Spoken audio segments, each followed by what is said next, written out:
উদয়পুর মহকুমা হোলাক্ষেত এলাকায় একটি জমিতে গত শনিবার ৭ সকালে এলাকাবাসী দেখতে পায় এলাকার শিবানী দাসের মৃতদেহ পড়ে রয়েছে বাড়ির পাশের একটি জমিতে।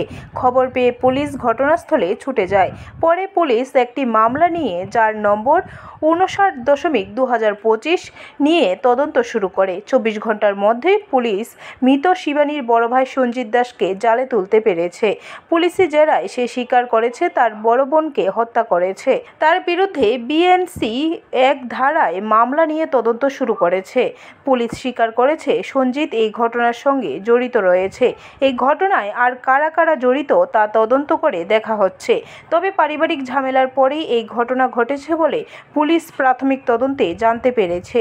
মৃত শিবানী দাসের 2 ছেলে ও 1 মেয়ে রয়েছে। মেয়ের বিয়ে দেওয়া হয়েছে। বড় ছেলে বাড়িতে থাকে না। কয়েক বছর আগে স্বামী তাকে ছেড়ে দিয়ে চলে গেছে বলে এলাকা সূত্রে জানা গেছে। তারপর থেকে শিবানী বাপের বাড়িতে থাকত।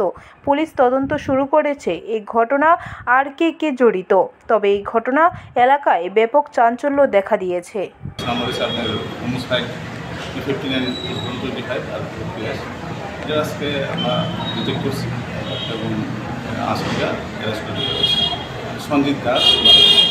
ব্যুরো রিপোর্ট, খবর ত্রিপুরা।